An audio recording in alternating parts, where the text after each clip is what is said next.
களங்கம் இத்துலகம் கழிப்புறமை நெறி விளங்க என்னுள்ளே விளங்குமை பொருளே மூவிரு நிலையின் முடிநடு முடிமை ஓவர விளங்கும் பொறுமைமை பொருளே எழுநிலை மிசையே என் குருகாகி வழுநிலை நீக்கி வயங்குமை திருமந்திரம் ஏன் படிக்கணும்? திருமந்திரம் படிக்கிறதுனால எங்களுக்கு என்ன லாபம்? ஏன்னா எனக்கே அந்த மாதிரி ஒரு கேள்வி இருந்துச்சு. இன்னமும் என்னையா போயிட்டு அப்படின்னு நானே யோசிச்சிருக்கிறேன். ஆனால் அது தப்பு. இது ரொம்ப தப்பு. அதனால் என்னென்னலாம் நடக்கும் தெரியுமா? திருமந்திரம்னா என்ன தெரியுமா? ஒரு சின்ன ஒரு எக்ஸாம்பிள் சொல்கிறேன் பாருங்கள். ஆன்மீக வளர்ச்சி. திருமந்திரத்தில் ஆன்மீக வளர்ச்சி, யோக பயிற்சி, உடல் ஆரோக்கியம், மன அமைதி, ஞானம், இறைவனோட இணையிறது. இது சைவ சித்தாந்தம், யோகம், வேதாந்தம், தந்திரம், இது போல் பல விஷயங்களை நமக்கு விளக்கி ஒரு விஷயம் இருக்குது. உடலை வளர்ப்போம், உயிர் வளர்ப்போம் அப்படின்னு சொல்லிட்டு இதை உடம்பை வளர்த்து உயிர் வளர்த்து அதன் மூலயமா முக்தி அடையிறது. உடம்பை பொன்னாக்கி அது மூலிமா முக்தி அடையிறது. திருமந்திரத்துக்கு இவ்வளோ விஷயம் இருக்குது. இதுக்குள்ளே நிறைய விஷயம் இருக்குது. திருமந்திரம் வெறும் வேர்ட்ஸ். இது வெறும் வார்த்தைகள், பாட்டுகள், ஒலிகள் கிடையாது. இதுக்குள்ளே ஏகப்பட்ட விஷயங்கள், பல ரகசியங்கள் பொதிந்து கிடக்குது. இதை இன்னைக்கு தேதியில் நீங்கள் நல்லா ஞாபகம் வச்சுக்கோங்க. இந்த வீடியோ பார்த்துட்டு இருந்தீங்கன்னா கண்டிப்பாக ஒரு விஷயம் உங்களுக்கு சேரணும்னு இருக்கிறதுனால மட்டுமே இந்த வீடியோ உங்கள் கண்ணில் பட்டிருக்குதுன்னு நினச்சிக்கோங்க. ஏன்னா இன்னைக்கு தேதியில் திருமந்திரத்தை விளக்கி சொல்கிறதுக்கு ஆட்கள் இல்லை. உண்மை சொல்கிறேன், எனக்கு தெரிஞ்சு. ஏன்னா இப்போ நான் இவ்வளோ நாட்கள் பார்த்துருக்குறேன். இதை பற்றி விளக்கமோ இதை பற்றி விவாதங்களோ எதுவுமே யாருமே நான் தந்தில்லை. நீங்கள் டிவி ஷோவில் பூரா பாருங்கள், என்னென்னத்தையோ பேசிக்கிட்டு இருப்பாங்க. சம்மந்தமே இல்லாமல் வாழ்க்கைக்கு உதவாத ஒரு விஷயங்களை பேசிக்கிட்டு இருப்பாங்க. வாழ்க்கைக்கு உதவக்கூடிய நமது ரகசியங்கள் பொதிந்த இந்த திருமந்திரத்தை பற்றி யாராவது சொல்லித்தராங்களா பாருங்கள். சொல்லித்தரத்துக்கெல்லாம் ஆள் கிடையாது. கேட்டால் தமிழ் படிங்க. நாங்கள் தமிழ் படிக்கிறாங்க. படிச்சுட்டு அந்த தமிழுக்கு போய் நீங்கள் திருமந்திரத்தை படிங்க, தெரியாது. என்ன வார்த்தைன்னு தெரியாது, அதுக்கு என்ன பொருள்னு தெரியாது. ஏன்னா இதை விளக்கி சொல்கிறதுக்கு ஆள் இல்லை. இருந்த கொஞ்சம் பேரில் வயசாகி போச்சு.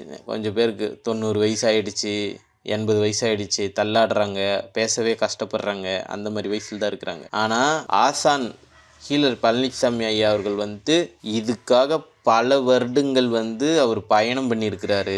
நிறைய பேர்த்த சந்திச்சிருக்கிறாரு.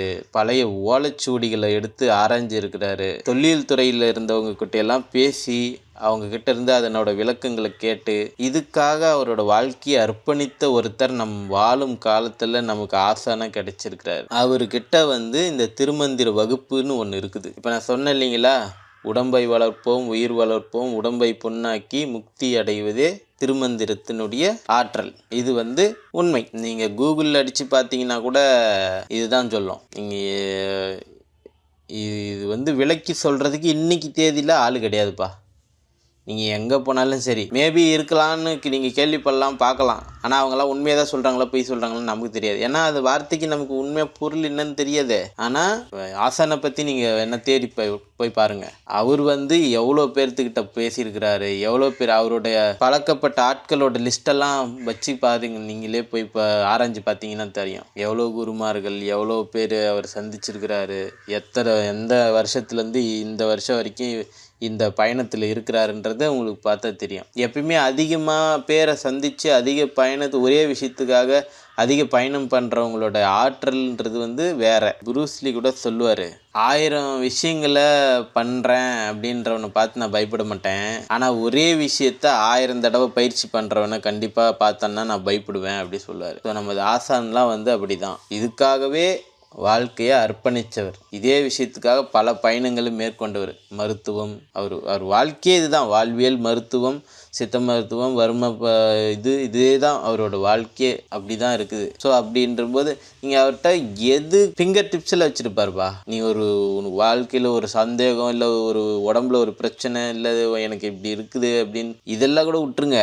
அவர்கிட்ட வகுப்புகள் ஏகப்பட்டது இருக்குப்பா. நீ எதை எடுத்தாலும் அதுக்கு ஒரு வகுப்பு இருக்குது. அவ்வளோ வகுப்பு இருக்குது ஐயாட்ட.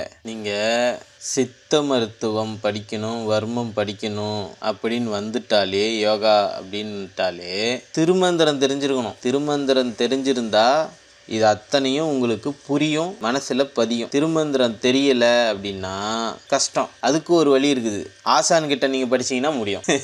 திருமந்திரம் தெரியல அப்படின்னீங்கன்னா ஆசான்கிட்ட படிச்சிங்கனாலே திருமந்திரம் எல்லாமே உங்களுக்கு புரிஞ்சிடும், கற்றுக் கொடுத்துருவார்.